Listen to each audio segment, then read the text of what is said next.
Hey everyone, I'm Claim. I watch anime and play games.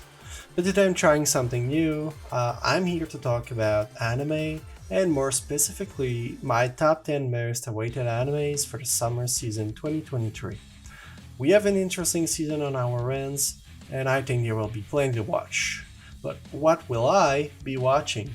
Well, I've checked them out, and here's the result, starting with what I'm looking forward the most. Okay, so to start off, I think the big two are fairly obvious. I doubt either of them really need an introduction, and I think they are already fairly well known. But I said that I'd put them in order of what I'm waiting the most for this season, so here it goes. It's got to be Mushoku Tensei Season 2. Um, I have a small confession. I love isekai. My anime list has a sizable portion of it taken over by isekais. I even watch mediocre ones, even because, I can't really get enough. Uh, this video will not make things any better because there's just so much isekais to watch seasons after seasons. Mushoku Tensei is one of them, but unlike many other isekais, I can actually call it good. No, actually, I would call it great, or no, I think it's still too weak. I gotta say it, I think Mushoku Tensei Season 1 was a goddamn masterpiece. Uh, I'm not alone thinking this. If you haven't already watched it, go do yourself a favor, it's great. And if you need any convincing, just go and watch Garn's video or something. After my video, right? It truly deserves a title of masterpiece, so let's just hope that the season 2 hold up to this, and so far I've watched the episode 0 and it looks very very promising anyway. But if Mushoku Tensei was number 1, then Jujutsu Kaisen has to be the second one. The season 2 promises to still be as dark, gritty, violent, gory, and oh so beautifully well made as the season 1. I don't think it really needs more of an introduction. There's a reason it's currently the most awaited anime this season on my anime list right now. With Mappa behind the wheel, I'm sure it's a safe bet to say that it's going to be insane. To me, watching Jujutsu Kaisen and Mushoku was an absolute no-brainer.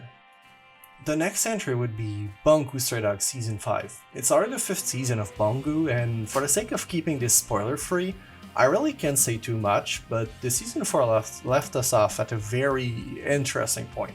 I'm so looking forward to the completion of the current arc. I think Bungo Stray Dogs Season 4 was the best yet, and I hope we can carry its momentum forward with a glorious Season 5 and bring out these things to a brilliant conclusion, and all that scheming, preparation made in previous seasons are brought to a wow ending of the season. So far, these were all returning animes, but there's obviously many new entries that are very interesting as well. The first entry that's a new one for me would be Zom 100. Let's give you a brief rundown from what I could understand of the trailers and the given description. So we've got a protagonist that's a salaryman that's been broken after years of hard, grueling work at his terrible job. Can already imagine him shuffling through the office like a zombie even before the outbreak.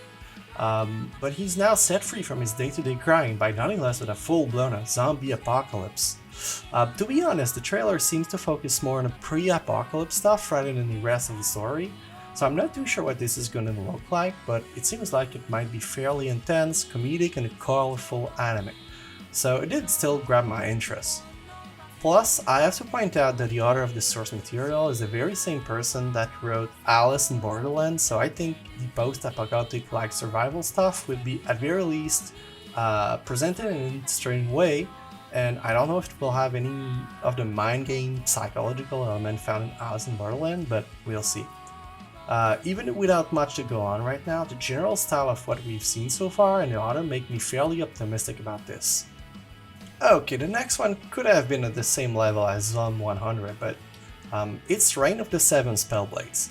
It seems to be a Harry Potter spoodler if they couldn't give less of a shit about the students being mauled by monster and dying horribly.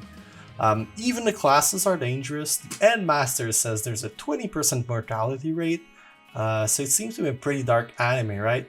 In a world where only obtaining more powers seems to be important, a bunch of hot-headed teenagers put together in a dangerous environment where can seemingly get killed at any time, I expect that's shock and generally a holy shit what's gonna happen, Overall, it seems to be a dark twist of the magic high school genre, and I certainly hope that this doesn't disappoint. And boy, I do hope the student get a good school counselor because that can be easy, man. Okay, next up is Liar Liar. It's brought to us by Studio Geek Toys, who recently brought us Denmao Dead Play, so that's something.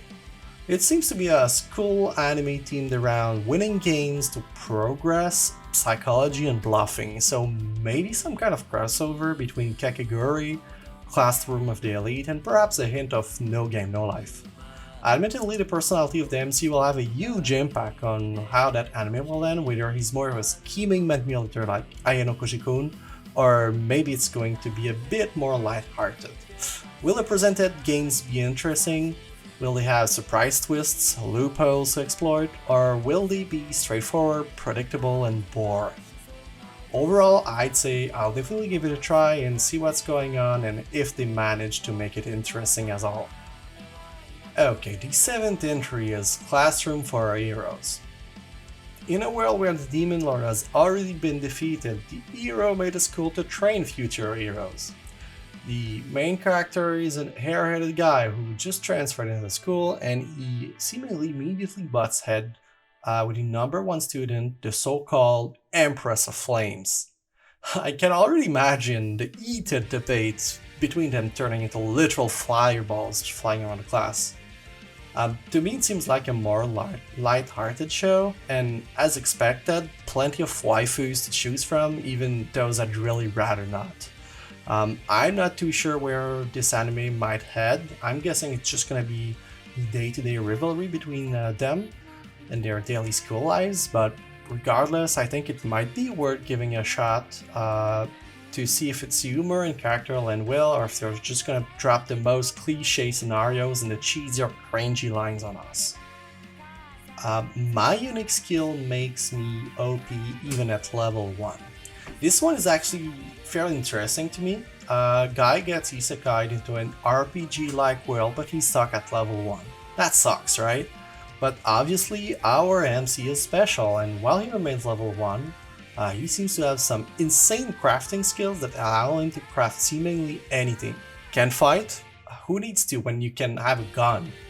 This all in first situation seems to largely happen in a dungeon exploration setting, where he and his harem makes use of modern day things that really shouldn't be there. While it does seem like an interesting idea, I hope they do explore it a bit more in depth and make something interesting of it, because just having a gun going bang bang would get fairly predictable and repetitive. So let's see what more they can bring to the table and if they go beyond the simple and obvious solutions. I think inventivity here is key, otherwise the team would just feel underutilized and would be bland like a bag of nature flavored chips. There's something, but it's really boring. Okay, I wasn't too sure about where to put this one, but Reborn as a vending machine. Okay, as much as I love isekais, this is a bit ridiculous. A man gets killed by a vending machine, then reincarnates as it. Dude can't even talk, he just used pre-recorded sounds of the vending machine, can't really do much, and he's basically being carried around by adventurers. This is perhaps the most stupid premise I've heard in a little while, and out of the sheer ridiculousness of it, I kinda wanna maybe try it out. No, actually, I probably will watch it just because isekai, right? Not gonna lie, I hopefully it's good, but will it maybe leave us craving for more? Not sure yet. Okay, as for the last entry, I'm really not sure about this one. Could have been something else, but I just really wanted to throw it in there. Am I actually the strongest? So about this one, well, the isekai junkie that I am really wants to watch it, and to be honest, I probably will. But my expectations for it are very, very low, to say the least. Reincarnate as a baby into the royal family, then abandon, then adopt. And years later, it turns out, wow, the MC is actually very strong, and it's just overpowered generic MC stuff. With a touch of fan service, or, well, a lot, really. Considering what the studio previously made, it's not all that surprising. but it certainly isn't the strongest entry in this list, that's for sure. So, what do you think about this list? Do you agree with it? Do you disagree with it? Probably you disagree with it because you don't like isekais as much as I do, but I'm sure that hopefully at least you saw something interesting, and probably like everyone else, you and me included, we'll be watching Mushoku Tensei and Jujutsu Kaisen. But the rest of the list does absolutely still seem interesting to me, and I hope we can all have fun watching those entries as well. So, what are you going to watch? Leave it in the comments even if you don't agree. And if you do want to see more of this, like and subscribe, there probably will be more like this in the future. Okay, that's all. See ya!